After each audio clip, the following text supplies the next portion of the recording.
Okay, we'll now be hearing from Jessica Williams, who is based at JPAL. And she's going to be sharing some thoughts on measurement. So excited to hear that. Thanks, Jessica. Hi, everyone. I'm Jess Williams. I'm a policy associate at JPAL, the Abdul Latif Jameel Poverty Action Lab. And I'm excited to talk to you about a literature review that we recently did that we released last December.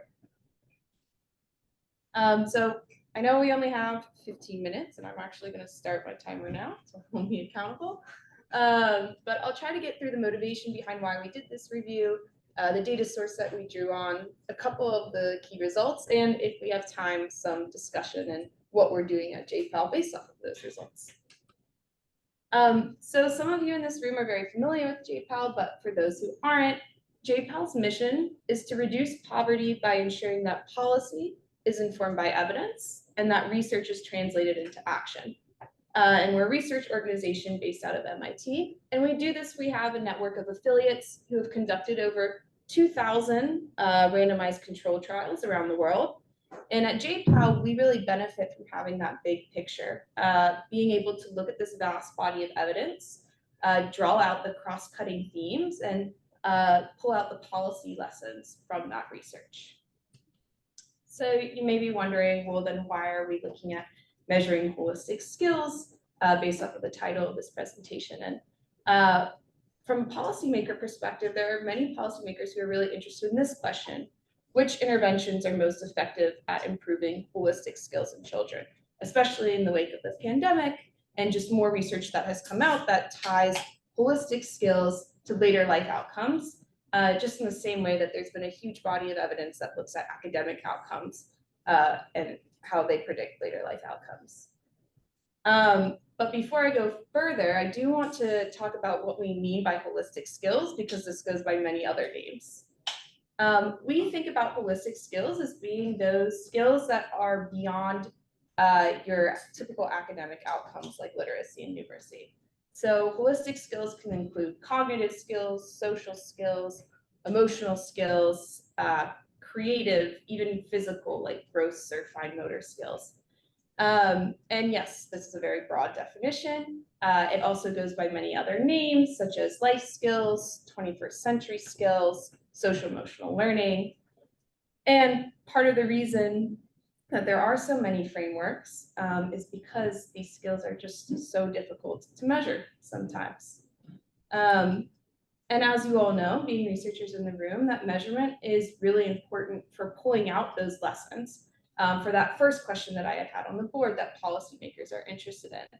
In order to really assess whether an intervention can improve a certain skill, the evaluation has to be able to measure those outcomes validly and reliably.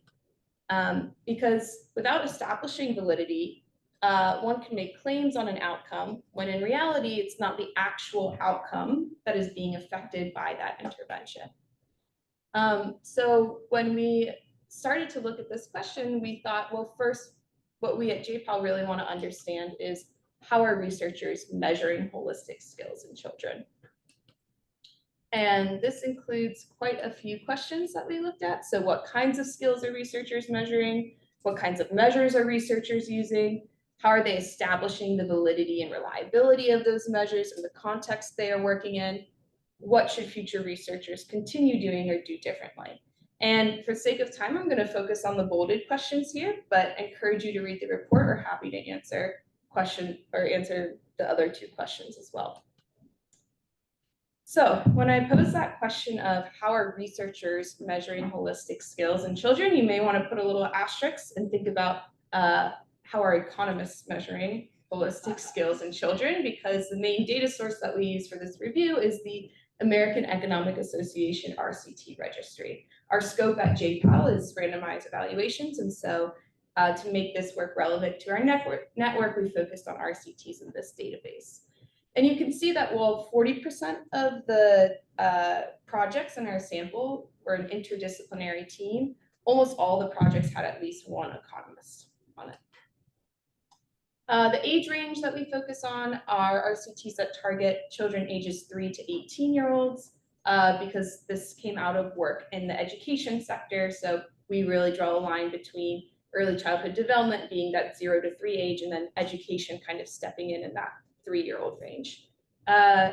You can see that they're pretty equally distributed between preschool, primary, and secondary. And we looked at outcomes measured in children, so measuring resilience in children as opposed to, say, their parents or teachers.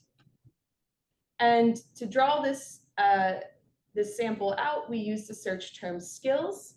And later, we actually added the search term preschool because we found that there were some really obvious studies from the early childhood education literature that was not showing up when we just used the search term skills. Obviously, there are many other search terms that we can use, and if we ever do an update to this literature review, we're very open to different search terms. This yielded 237 RCT registry entries. Things that go on the RCT registry are not necessarily published papers. In fact, many times they're put on the registry before analysis has been done. So of these 237 RCT registry entries, 122 of them we were able to find papers on, or write-ups of some sort. Okay, so now some results. That first bolded question that I had put up, what kinds of measures are researchers using? We found that about 49% of all of the studies were using at least a self-report measure. So this is, a survey filled out by the student itself or herself, himself, about their social emotional skills, what have you. 38% used observed or direct assessments. And this is a really wide range. This could be anything from, your typical sit-down written exam to having a more game or task-based assessment where researchers are observing the students. And then finally, the last category is reported by others. So this is reported by a parent or a teacher typically about that student or child's skills. And as you may imagine, that last category is really common among the literature that's looking at preschool age children, because those children often aren't able to answer questions about themselves and their skills just yet. But it's also really common among researchers who are perhaps concerned about the measurement biases in the self-report measures, which we see are most common. So that's just something that we have in the back of our mind, that as researchers in our sample are really relying on self-report measures or any of these measures, how are they talking about the validity and reliability of those measures? So that leads us to our second question. But before I dive into that second question, I just want to get a few definitions out of the way. I know some of you in the room are really familiar with these terms, but just want to make sure that we're on the same page. So reliability is getting about how consistent your measure is. You can see that on the very common metaphor of targets, of how closely clustered your responses are to these measures. Whereas validity is getting at the degree to which the evidence and theory support the interpretation of the test scores or the proposed use of results. So basically, is your measure really measuring the latent trait that you want to be measuring from it? And when it comes to validity, we have a lot of different kinds of validity that we looked at when we looked at this review. So face validity, does the participant understand the assessment? An example of this could be, you're trying to measure openness in a new context, and you take from a really well-known openness test this question, do you often daydream? And maybe when you implement that in a new context, the understanding behind that could be very different from what you were really trying to get at in answering that question. So then there's also content validity. Does the assessment measure the concept in full? So to walk through an example of that, say you give 10 items to your participants that is meant to measure openness, and openness has a lot of different facets to it. You can have openness to ideas, openness to experiences, openness to people, and say only the questions that related to openness to experiences and openness to people were the ones that resonated with your participants. That would mean that any aggregate openness score that you're looking at from that measure is not quite measuring that concept of openness in full. Third, we looked at construct validity. Is the assessment correlated with other items or assessments that try to measure the same concept? So to use an example again, say you have the question that is, I enjoy discussing philosophical ideas, and that is an item that's meant to measure openness. But when you run your analysis, you see that this item is actually more correlated with items in your sociability scale rather than any of the items in your openness scale. This would be an indicator to you that perhaps that particular item is not really measuring the idea of openness that you thought it would be. This also goes across tests as well. So if there are many different tests that measure openness and yours is not, their responses are not correlated with the other ones, that could also be a flag about validity. Finally, predictive validity. A very common example of this is looking at standardized test scores. So predictive validity are the assessment results associated with an outcome that ex ante one would expect the concept to correlate with. So a real world example is if, you know, in theory, the SAT is measuring innate academic ability of a student, you would expect people who score highly on the SAT to also perform well in college, because both that future outcome and your score on the SAT in theory would be measuring that underlying academic ability. Okay, here are the results. In general, what we found is that validation checks were actually relatively scarce. So only 21% of all entries had any sort of discussion about validation or demonstrated a check in the appendix or otherwise. We realized that the RCT registry, because some of these entries are at a very early stage, maybe it makes more sense to look at papers that are already published that have an appendix, because if there were going to be any information about validity, it would probably be in those papers. But even among those papers with an appendix, we only saw 17% using Cronbach's alpha, 16% using factor analysis, 11% using piloting, and 9% using those correlations that I was talking about that measured predictive validity. And you can see what each of these different checks are meant to kind of assess. And so that led us to think, well, if researchers are not performing these checks, maybe it's because, you know, they think that this has already been done by somebody else who already developed the tool. So are researchers developing their own measures or borrowing existing measures? We found that most people were borrowing measures that already existed.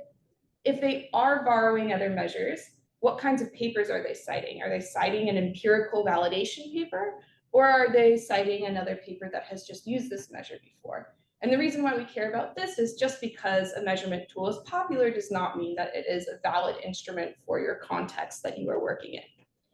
We found that 37% of papers cite about an empirical validation paper, and of the papers or of that subsample that was citing a validation papers, did it actually match the context that the intervention was in?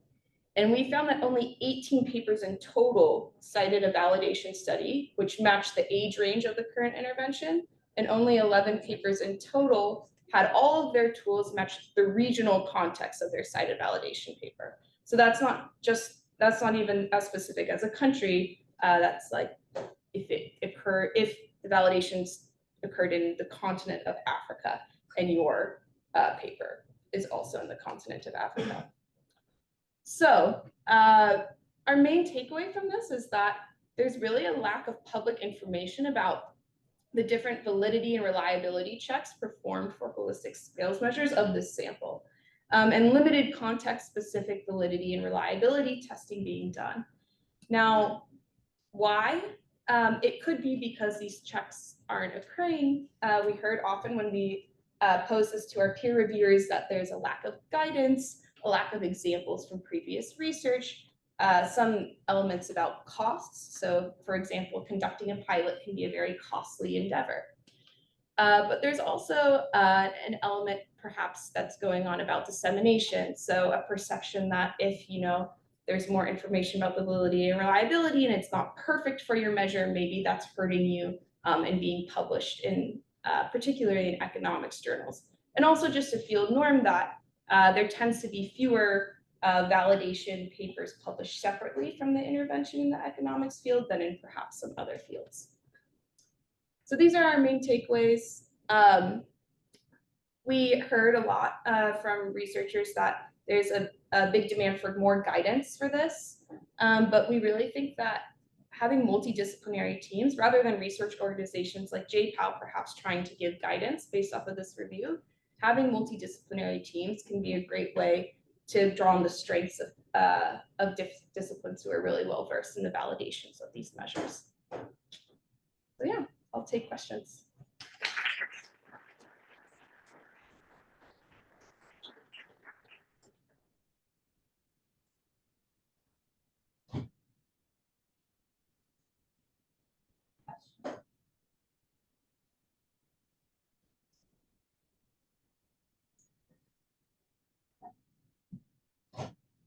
Thank you. I think this is excellent. So it shows, I believe, the field norms reason for why we don't do enough of this. But also I worry, like when I look at, I don't know, the psychology, developmental psychology literature, I think there's a lot more of like Cronbach's alpha, so validation based on test reliability, but then we're not sure. Even if you see this in all papers, do we really know this captures the construct or is it predictive? So I'm not sure like what's the right way to I think we should do more of something, but I'm not sure if what you can measure is what we should be doing more of. Does it make sense?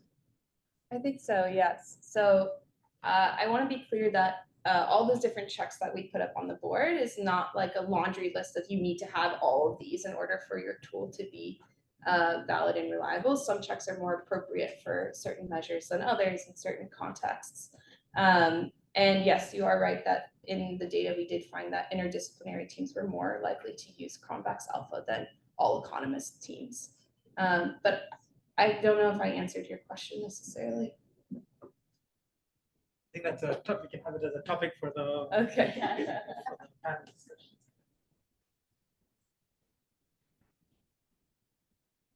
I'm so curious.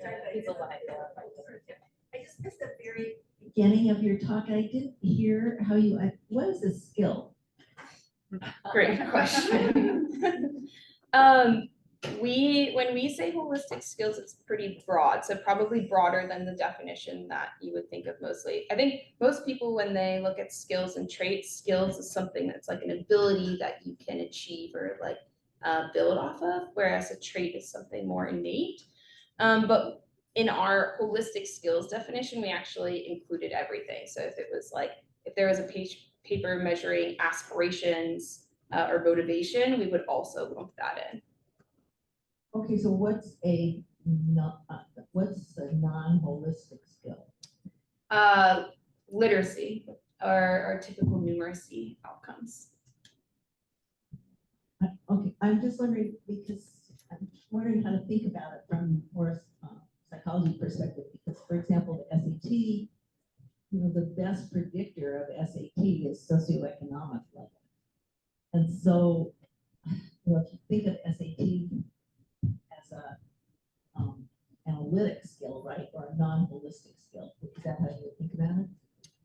Yes, SAT we would think of as a more typical traditional academic outcome. Academic outcome, so it wouldn't be put into the holistic, but the fact that it is so powerfully predicted by socioeconomic level and all the other stuff that goes with it makes me wonder about the distinction. Traditional ones and the holistic ones. So I guess I'm, you know, I see exactly what you're suggesting to do, but I'm sort of wondering about the distinction to begin with. Yeah. Makes sense.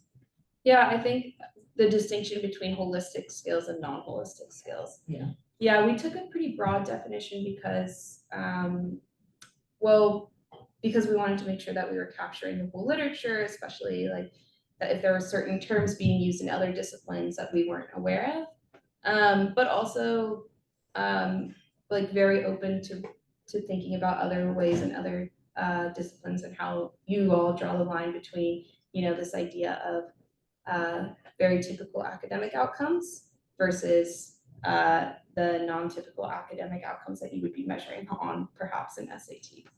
I would say now our field has switched. I think speaking of social psychology, that I think we, or psychology more broadly, doesn't think of anything that's separated from the holistic skills, you know, the emotional, the affective, the emotional, the self-concept, self-esteem things.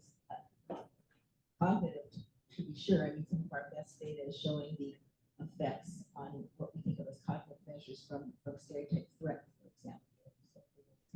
So I'm just thinking we maybe need to get our fields together on this. It's so important. Thank you. So Bruce Whitehead from USF. So I'm a development economist that I think I've had sort of a love-hate relationship with Cronbach's alpha over the years.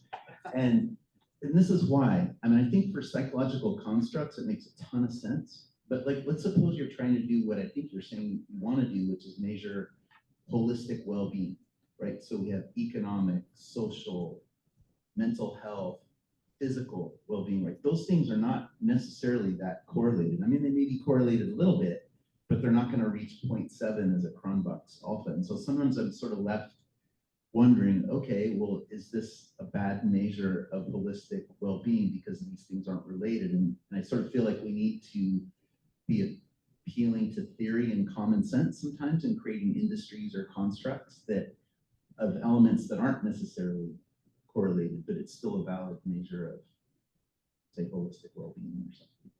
Yeah, I think that what we're getting, or at least when we were looking at the different validity checks and the correlations that you were talking about, is that if the latent trait that you're trying to measure, that it's correlated with other measures or outcomes that are also meant to be getting at that same latent trait, rather than what, or maybe what you were saying before about like with predictive validity, like the outcomes of your measures being correlated with an outcome further in the future, like a later outcome. Is that what you're saying? And well, I'm just saying there might be a construct that we want to measure that consists of elements that aren't that correlated, maybe a little bit, yeah, but not that much. But it's still at face value seems like a valid construct.